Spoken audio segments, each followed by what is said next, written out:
When the New York Times published excerpts from the Pentagon Papers, a top-secret Department of Defense study revealing government deception about the Vietnam War, it set off a legal battle with the Nixon administration. The administration sought an injunction to stop further publication, arguing that it would endanger national security. In a bold move, Katharine Graham and the Washington Post found themselves in possession of the remaining portions of the Pentagon Papers. Despite the legal risks and pressure from government officials, Graham and the paper's executive editor, Ben Bradlee, made the decision to publish the documents. As the government threatened legal action, Katharine Graham faced a pivotal moment. She had to decide whether to defy the Nixon administration and risk the future of the Washington Post, or to comply with the government's standards. In Personal History, her autobiography, Graham describes the scene of making this decision. She recounts a sleepless night filled with anxiety and uncertainty. Eventually, she made the courageous choice to move forward with publication, standing firmly behind the principles of press freedom and the public's right to information. On June 18th, 1971, the Washington Post began publishing its series on the Pentagon Papers, joining the New York Times in revealing the government's deception about the Vietnam War. The Nixon administration immediately sought a court order to halt the publication, leading to a legal battle that eventually reached the Supreme Court. In a landmark decision, the Supreme Court ruled in favor of the newspapers, upholding the freedom of the press. The victory not only vindicated Katharine Graham and the Washington Post, but also reaffirmed the crucial role of media in holding government accountable. This Pentagon Papers episode stands as a testament to Graham's unwavering commitment to journalism, courage in the face of adversity, and steadfast defense of the First Amendment. Remains one of the most memorable moments in her remarkable career and a shining example of the power of a free press. So that story is one of the subject of episode 30 today, Katharine Graham. And with that, welcome back to Leaders, a podcast dedicated to exploring the best leaders this world has ever seen. Certainly a memorable moment described in that initial story there. One in which she, as the leader of the Washington Post, is faced with a crucial and very important and very difficult decision as to succumb to what the government was asking of her, or really stand behind the principles and what she believed in and make a bold move in going against what conventional nature and what most people would probably decide in that sort of decision. And that, I think, in of itself speaks to the tough decisions that these leaders that we've studied have in a day in, day out basis at seminal moments in their career, and largely what illustrates their leadership qualities and principles are in times where it is the difficult area of which you have to make a tough decision. Not everything is handed to you. Not every decision is easy. And so in these times where you're making those tough decisions, having conviction, confidence in your beliefs, your principles, and your vision really stands out from the leadership quality standpoint. So this is one example, and we will go into further detail as far as why Katharine Graham is considered one of the great female leaders of the business world, past or present. And she really stands out as being the first 20th century female publisher of a major American newspaper and the first woman elected to the board of the Associated Press. She also became the first ever female CEO of a Fortune 500 company when it came to the Washington Post, where she became the publisher. And just to outline her career a little bit before going more into her leadership qualities, what made her unique. She became the publisher of the Washington Post in 1963. A certainly unique circumstances that led her into becoming the lead there. Really, the sudden death of her husband at the time, Philip Graham, thrust her into that role of publisher.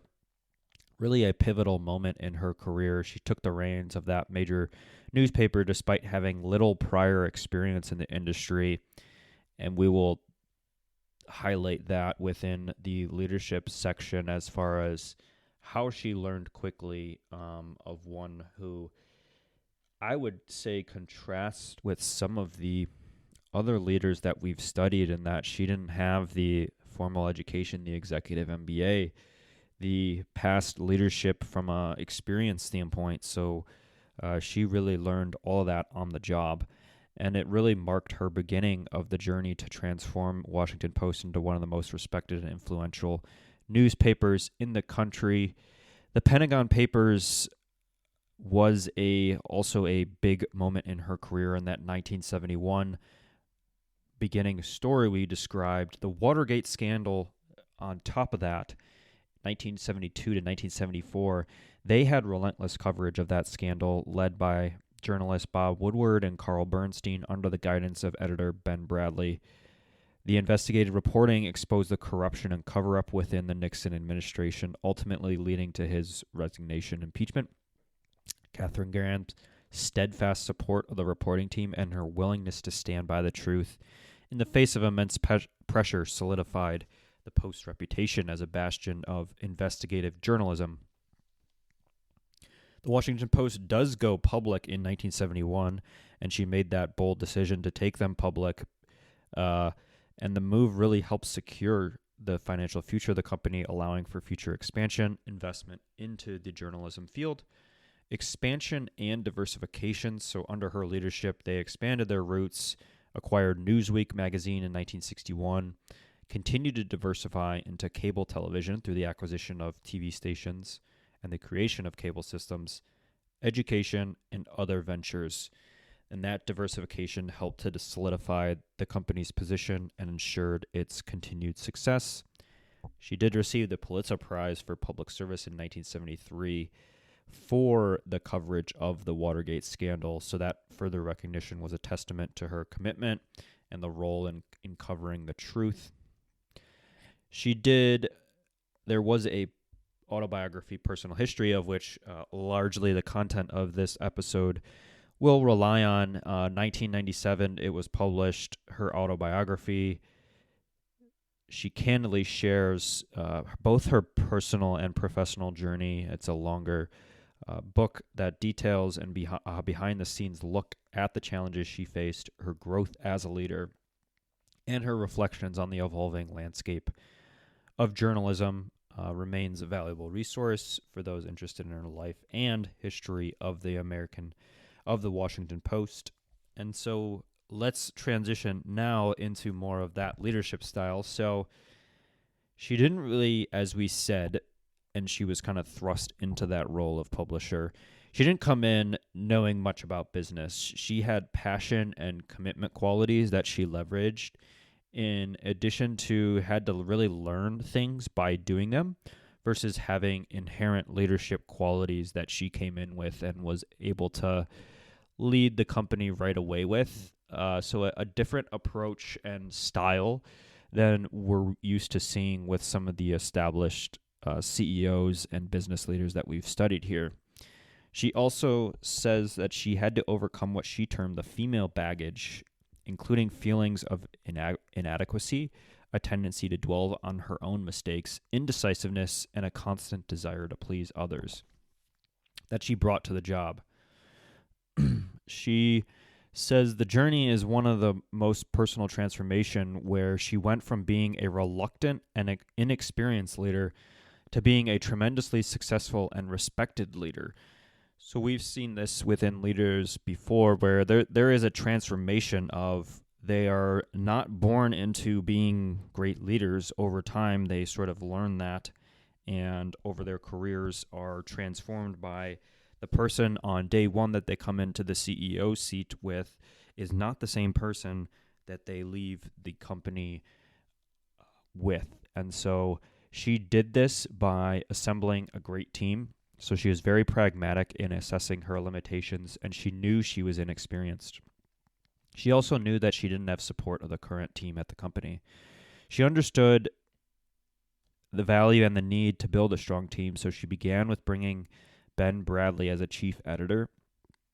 That started the process of recreating the team that believed in her vision and were motivated to succeed.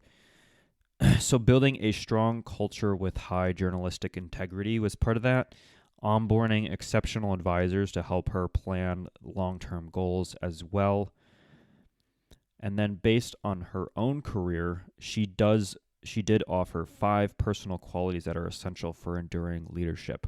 1, strong personal values, self-confidence, courage, and tolerance in the face of failures, the ability to delegate to the right people, and the willingness to make changes when changes are necessary. Finally, she added, caring about and loving what you do for a living will make you feel like the luckiest person in the world. She certainly was a humble leader, but humble yet firm. Her dedication to journalistic standards led her to make risky decisions, made the Post into a renowned and respected newspaper. She used that power wisely.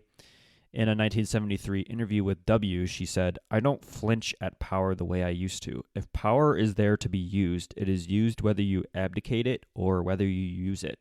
You have to remember that you can do as much damage by abdicating it by using it in the wisest way you know." So those weaknesses could also be strengths, though. So her lack of authority and her reliance on the opinions of those around her might have undercut her leadership skills, but they had an important side effect. She was a great listener who knew how to take sound advice. A good example of this is Graham's relationship with one of her most important financial advisors after the Watergate scandal. A large part of Graham's success was based on her values-based leadership style. The leadership qualities that she utilized the most, we will list off a few here. So self-awareness, aware of her abilities, but also her limitations, knowing when to ask for help, surrounding herself with supportive mentors. Graham was able to learn quickly and get assistance in the areas she needed. Compassion and empathy. She was known for being compassionate and empathetic, both in her business and her personal life. That trait helped create valuable relationships and inspired devotion to her as a leader. Toughness. So she relied on both mental and spiritual toughness to make hard decisions. Her strong backbone and her ability to fight for her beliefs helped steer the company through many difficult challenges. Embracing leadership as a learning opportunity was another. From the day she entered her role, she was always learning. A curious, intelligent nature allowed her to get up to speed in a short amount of time and continue learning. She was definitely, we talk hands-on versus hands-off leadership styles. Many of the 30 leaders that we've studied before, some are hands-on, some are hands-off. Graham certainly fits into the hands-on leadership standpoint. She was an accessible leader who often spent time in the newsroom with her reporters, understood the work they did, and on occasion she even contributed story tips. Personal involvement at all levels of the organization created a mutual level of respect that helped the paper thrive. And then support for employees during the increased government pressure at the time of the Pentagon Papers and Watergate. She never abandoned her reporters or publisher. As a real leader, she knew it was her responsibility to support her team, especially when times were tough. Also followed core convictions. So she made difficult decisions throughout her career, but she always followed those core convictions. Following her heart, she could stand behind the outcomes of her choices, no matter the cost. She did have courage and resilience, definitely within that face of adversity, not afraid to take those risks. Resilience was also emphasized during those challenging times. Also had a vision and a strategy. So she was a visionary leader who had a clear sense of where she really wanted to take the Post, played a pivotal role in their growth and expansion, implementing those strategic initiatives that we said of making the Post not only just a newspaper, but more. She definitely had an empowering leadership style as well. So she empowered those around her, surrounded herself with talented individuals, and trusted them to do their jobs effectively. This inclusive leadership style definitely fostered a culture of innovation and excellence at the Post. At this time, too, in the 70s, late 60s, she was really navigating the male-dominated world. So she faced numerous challenges with that. The book, Personal History, really explored how she navigated those obstacles with grace and determination, eventually earning the respect of her peers and becoming a role model for women in leadership. She's really all these different, I think, qualities, leadership styles of how she led the Post really is culminated by characterizing her, I think, as a trailblazing leader who left an indelible mark on American journalism. That leadership style, characterized by courage, vision, integrity, and empowerment, continues to serve as inspiration to leaders across many fields, even today. And so that covers off on a lot of what her leadership style entailed. Throughout these challenges, though, there were definitely failures and other challenges along the way that she encountered that we want to ensure that we discuss here, as well as we know, the successes that we highlight in terms of a leadership lessons and style and quality. You can also learn a lot from the failures and how these leaders deal with them too. So inherited leadership. So she had the unexpected death of her husband, and he died by suicide in 1963. So it left her as the unexpected heir. Certainly wasn't planning to step into leadership at the Post. She also had that little experience in running a major newspaper, really had to quickly learn the ropes of the industry. She definitely struggled with personal insecurities at this time too, so self-doubt, insecurities, often felt inadequate compared to the powerful men in the industry, had to overcome those to really assert herself as a capable leader. Financial struggles too, so the Post was facing financial difficulties when she took over. She really had to navigate the newspaper through challenging economic times, making tough decisions to keep the business afloat. Again, in the male-dominated industry, she did face significant gender discrimination, often underestimated, faced challenges in gaining respect from male colleagues and peers. Challenges in the newsroom, so implementing changes and modernizing the newsroom was met with resistance from some longtime staff members. Graham had to balance the need for innovation and progress with the traditions of the newspaper. Legal battles. So with the Watergate scandal and Pentagon Papers, that was also lots of legal challenges, threats from the Nixon administration, the government. A pivotal moment for the newspaper, who had to navigate those while upholding those principles of the free press. So a few different failures and challenges. Certainly, the outcome of her leadership was probably very rare, just considering the circumstances and what she had to step into. So it speaks to the effectiveness of her leadership throughout that time to be able to navigate it, and then to also succeed and have the Post succeed during that time was fairly impressive. And so let's step into the last section here, where we go into a few different key mentors and heroes that she had. And let's first start off with her father, Eugene Mayer, was perhaps her first and most enduring mentor. He was a successful businessman, financier, and public official who purchased the Post in 1933. So he instilled within Katharine a strong work ethic, a sense of civic duty, and a passion for journalism. His guidance and example laid the foundation for Graham's future leadership of the newspaper. Phil Graham, so that was Katharine's husband, served as a mentor in many ways as well.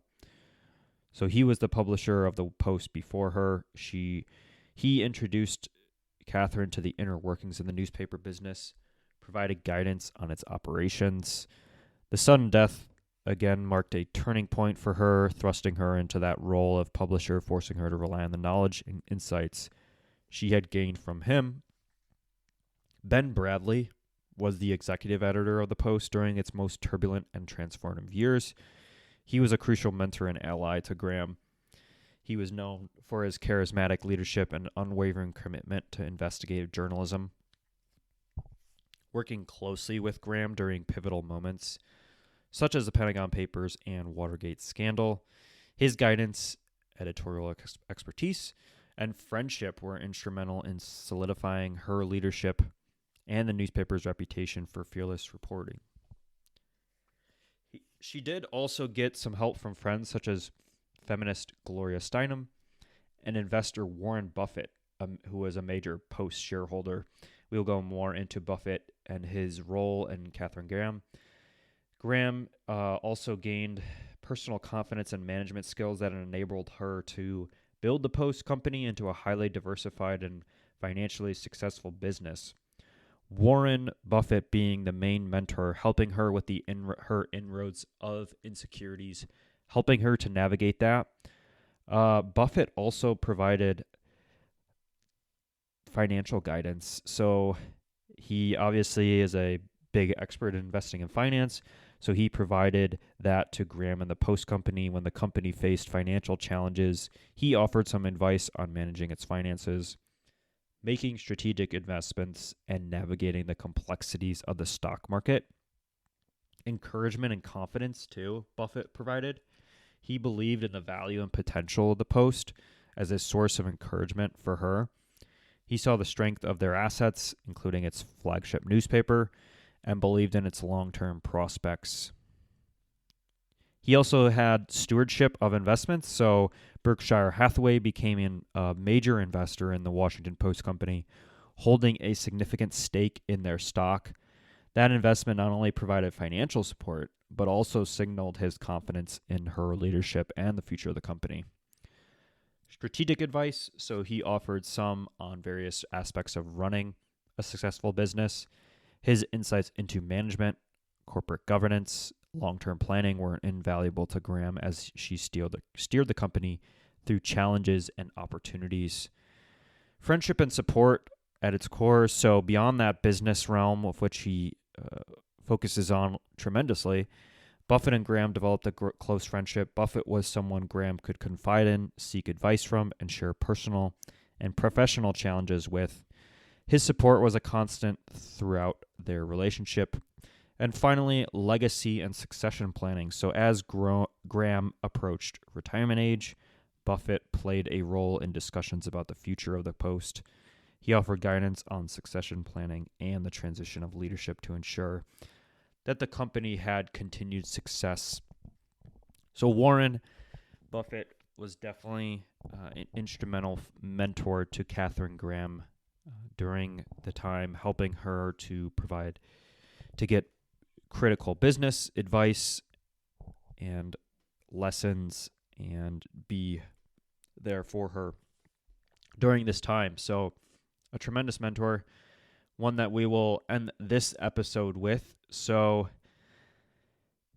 to recap, Katharine Graham here covered on episode 30, certainly a very unique female CEO of her time, being the first one of a Fortune 500 company, one who exhibited tremendous values-based leadership styling, empowering employees, making them feel valued and certainly self-aware, knowing what her strengths and weaknesses are, maybe one of arguably her best qualities, in that a lot of other leaders may just try and not accept that they don't know everything, that they can't acknowledge their weaknesses, versus she very wisely, I think, acknowledged that and got different mentors and people to help her steer the company in the right direction and really leave a great legacy behind. So with that, Katharine Graham, episode 30, and hopefully we will see you back here soon for episode 31. Thanks for listening.